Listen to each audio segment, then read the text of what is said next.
Good morning mga katandem. Muli po, andito tayo ngayon sa bukid natin at nagpaandar tayo ng botron. So muli po tayo magpapatubig. At ilang araw na po na hindi natin nakikita yung palay natin. At ito po ang nagiging resulta.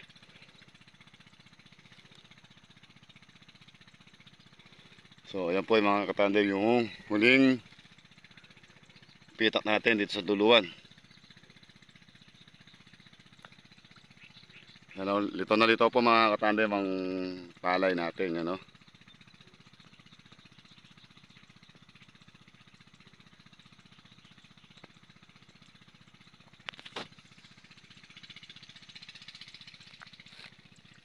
Halos po salukuyan na po na yumuyo ko at marami pa rin po mga katandem na sumasapaw. Nanggagaling po sa ilalim yung mga supling po nila mga katandem. Katulad po nito, yun o. Saka ito, yan. Tapos ito po yung mga nauna natin na sumapaw. Yan o.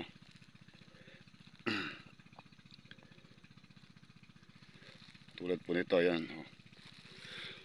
Buti na lang po mga katandem na agapan natin yung mga naninira ng mga alitang. At pinagsunod-sunod po natin yung pag-i-spray natin ng pang-insekto. So yan po nagiging, yun po yung lumitaw na resulta sa pagsisikap natin at pagtsatsaga natin dito po sa ating palay na porsyento natin. Maaga pa tayo lumusong mga katandem dahil po sa gigik po tayo dun sa kabila. So panibago na naman pong harvest yung gagawin natin dito at panibagong kita na naman ang po natin dito mga katandem. Dito po tayo mong haharap, yan no. Pasyal muna tayo dito sa bukid natin at para po maibsan yung pagod natin.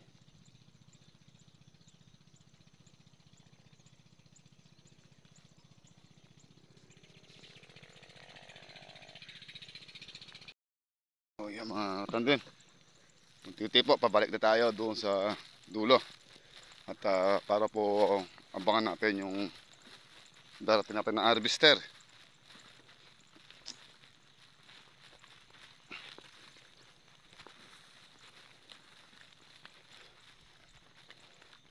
Medyo pinatiyo muna natin konti mga katandem para po medyo tumigas konti yung lupa. Dahil nga po sa nakukuha po natin yung hangin, sunod-sunod na po malakas yung hangin para po hindi lumapa yung palay natin.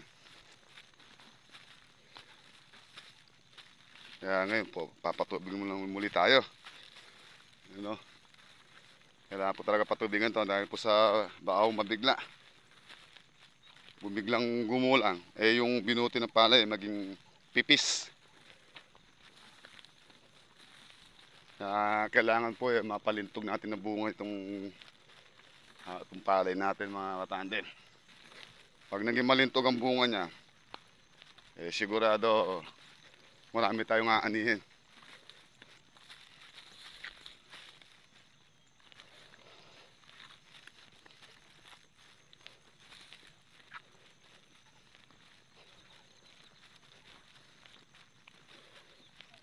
Ngayon po nakalito na yung resulta ng ating sinasakabukid. Sana matupad na yung pangarap natin at pinapangarap ng boss natin.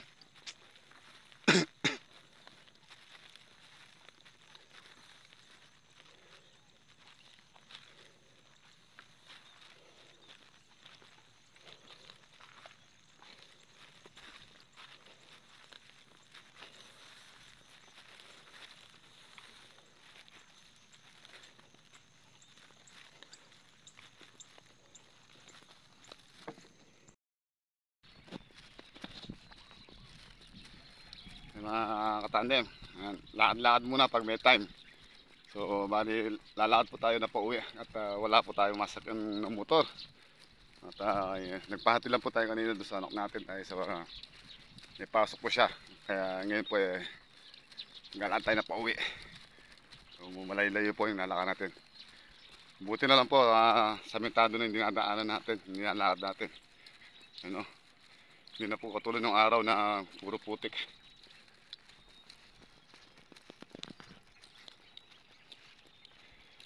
Istis lang.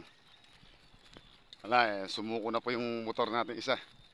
Kailangan talaga pag ko ng medyo makong gastos.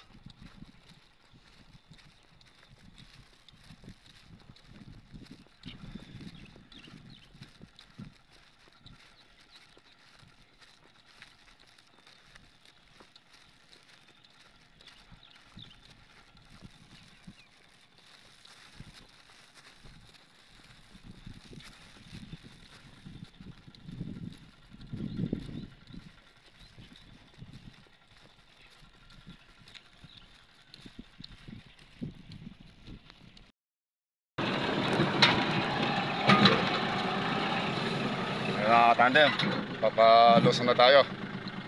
Doon tayo doon sa bukid. Doon tayo mag-harvest.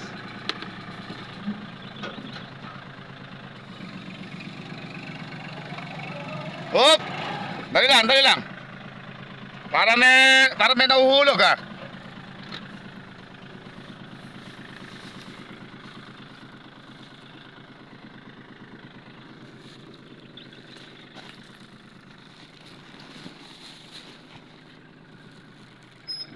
Oh, palalakarin, pabaliktad ako.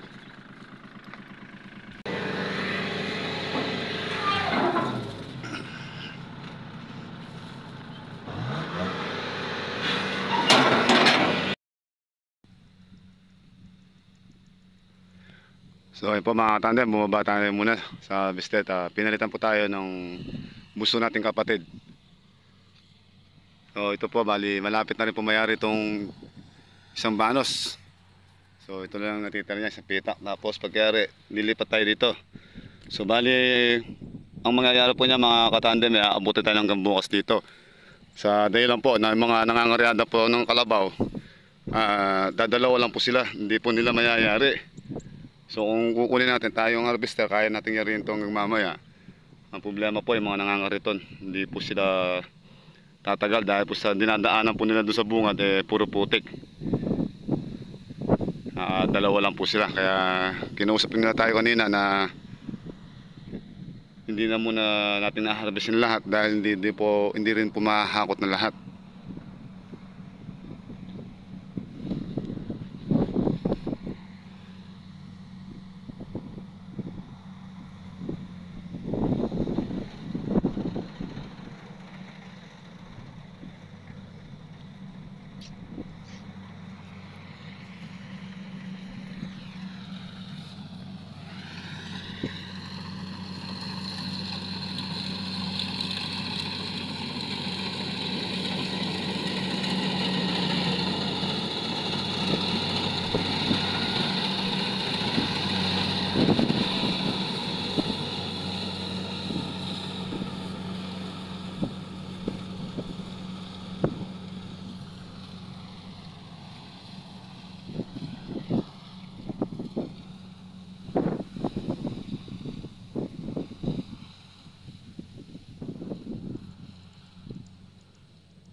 Po mga tandemino, siguro nasa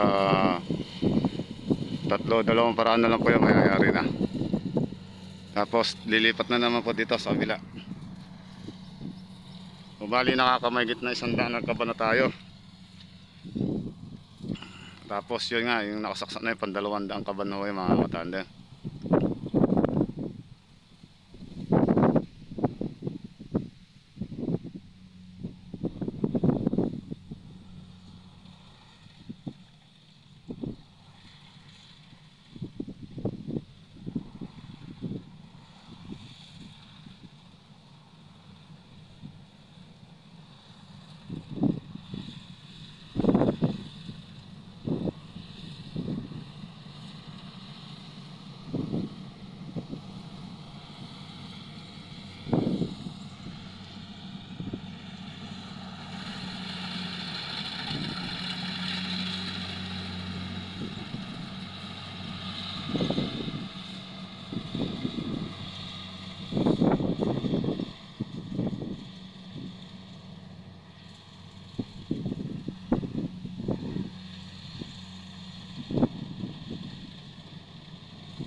Kaya natin muna ito. Dito dadaan eh.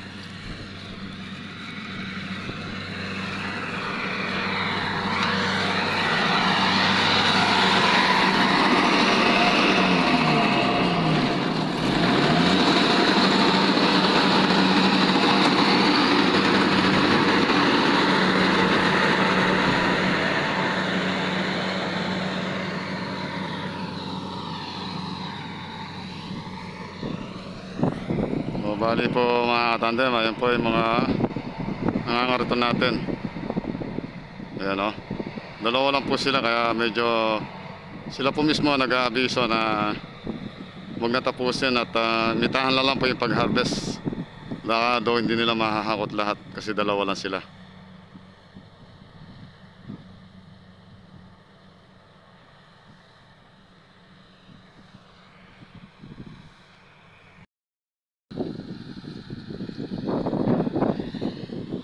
May mga katandem, konti na lang po, mayayari na naman isang pitang.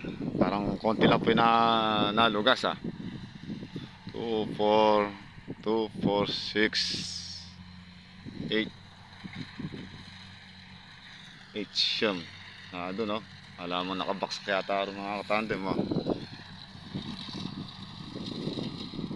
10, 11. Ayun, nandun. Sa dulo dun. Mahigit naman po siguro 20 yung isang pitak na ito.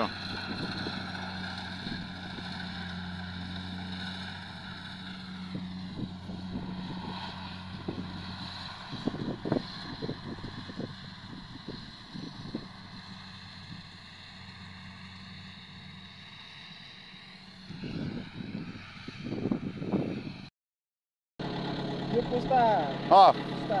anong pustahan ba? Dito ganda mo sabi ni sa Kapedo. Oo. Tinaturo pagkatapos. Ala kasi na yung pagkatapos. Hindi, ang alam ko, pag nangyari yung 100 kaban, yun lang. Oh, kaya lang ginabi tayo kagabi. Oo, kaya di natuloy. Ay ngayon, maaga. Utang na, di. Pagkwento kayo rin na ako.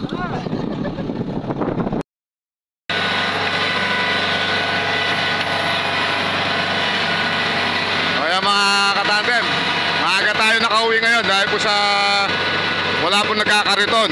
Dalawa lang po nagkakariton at kaya nga po hindi pa po mayayari. Hanggang bukas pa po tayo rito. Cleaner. Mel, cleaner. Dali niyo yung cleaner.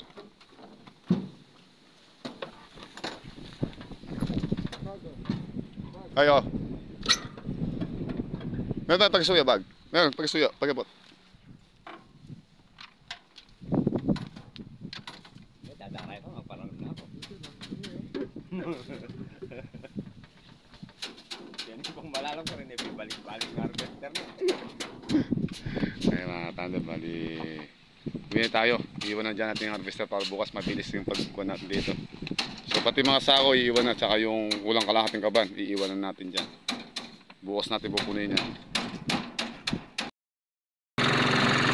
Kaya mga tanda, pauwi na tayo, pauwi. Oh, maaga tayo nakauwi oh. Maaga tayo nakauwi. The first time. The first time. 3 nights. Tatlong araw. Pang-apat na araw ngayon tayo nakauwi ng maaga. Tatlong araw, tatlong gabi.